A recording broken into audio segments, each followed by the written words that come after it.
उड़ीसा में कोई उड़ीसा का बेटा नहीं हो सकता। आज एक गिरोह के रूप में पांड्यान काम कर रहा है। नवीन बाबू को नजरबंद रखा है। हमने कहा हमारी सरकार बनेगी तो हम उड़ीसा के बेटे और बेटियों के हाथ में नेतृत्व देंगे और यहाँ की जनता बदलाव चाहती है। आखिर बदलाव क्यों ना चाहे? यहाँ के खनिज को लूट लिया, यहाँ के लोग बेरोजगार हो गए हैं, बाहर जा रहे हैं काम पर। इसका जवाब देंगे नवीन बाबू। इसीलिए अस्मिता का सवाल है। अब तो और भगवान जगन्नाथ के रत्न को भी लूटा जा रहा है, उनकी चाबी गायब है। तो क्यों नहीं? उड़ीसा की अस्मिता भगवान जगन्नाथ से जुड़ा हुआ है। आज भगवान जगन्नाथ का रत्न भंडार गायब हो चुका है। कहाँ गया ये लोग पूछते हैं। नवीन बाबू जवाब दो। संबलपुर लोकसभा में धर्मेंद्र प्रधान जो लाखों मतों से जीतेंगे, क्योंकि उनका पहचान एक विकास पुरुष के रूप में है। हम विधानसभा भी जीतेंगे।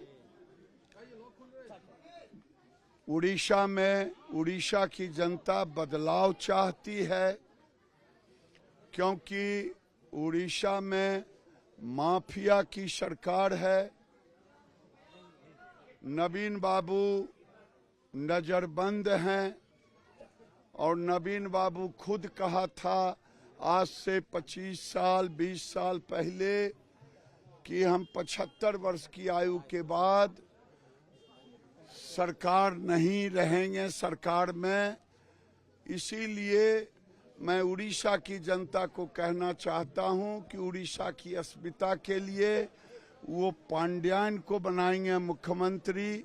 आप बदलाव के लिए, उड़ीसा की अस्मिता के लिए उड़ीसा के बेटी और बेटा को मुख्यमंत्री बनाएं। दूसरा, मुझे दुख हुआ कि संबलपुर में हनुमान जयंती बंद कर दी गई। मैं माफियाओं से सरकार के माफियाओं से पूछना चाहता हूं, नवीन बाबू से पूछना चाहता हूं, क्या संबलपुर में हनुमान जयंती नहीं मनेगा, दुर्गा पूजा नहीं बनेगा, तो क्या पाकिस्तान, बांग्लादेश और मलेशिया में बनेगा? मैं ये पूछना चाहता हूँ। साथ ही साथ मैं हिंदुओं को चेतावनी देना चाहता हूँ। ये तो केवल संबलपुर के हनुमान जयंती एक एग्जाम्पल है। धीरे धीरे आपके गांव में सरकार के सहयोग से रोहिंग्या संबलपुर में उसकी संख्या बढ़ गया है, घुसपैठियों की संख्या बढ़ गया है। हमारी सरकार बनेगी, इन्हें भी चिन्हित करके इनको निकालूंगा। इस सरकार, अगर हमारी सरकार बनी तो किसानों को भी 3100 रुपया यानी 3100 धान का एमएसपी दूंगा। केवल वही नहीं, यहाँ की सरकार, जिस विभाग का मैं मंत्री हूँ, महात्मा गांधी नरेगा में 25,000 करोड़ लूटने का काम किया है। वो कह रहे हैं टूरिस्ट, उनके पास पांड्यान छोड़ करके तो कोई है ही नहीं। एक बॉबी है, एक पांड्यान है। हमारे पास नरेंद्र मोदी सहित, धर्मेंद्र प्रधान सहित देश में सैकड़ों नेता हैं जो पूरे देश में जाते हैं। और हमने जो पैसा दिया है मिशन शक्ति को नरेंद्र मोदी बढ़ाना चाहता है। हम सेल्फ हेल्प ग्रुप कहते हैं।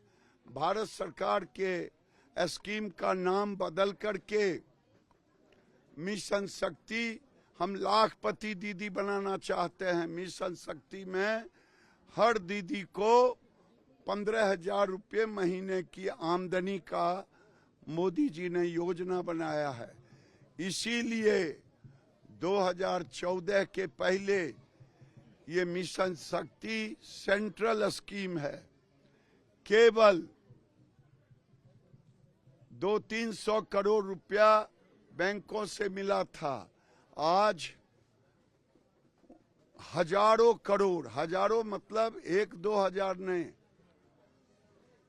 29,000 करोड़ रुपया बैंकों ने दिया है मिशन शक्ति की आमदनी बढ़ाने के लिए। हम 4.5% नरेंद्र मोदी सूद भी देते हैं। ये नवीन बाबू नाम बदल लेते हैं। हमने 30 लाख घर दिया, उस घर का नाम बीजू पक्का मकान बना दिया। आने वाले दिन में इसका भी जांच करूंगा और जो दोषी होंगे मैं उन पर कार्रवाई करूंगा। और 50,000 किलोमीटर प्रधानमंत्री सड़क योजना से बनी है। और वही नहीं, 10 साल में नरेंद्र मोदी ने 18 लाख करोड़ से अधिक पैसा दिया। ये सारे पैसे लूट लिए।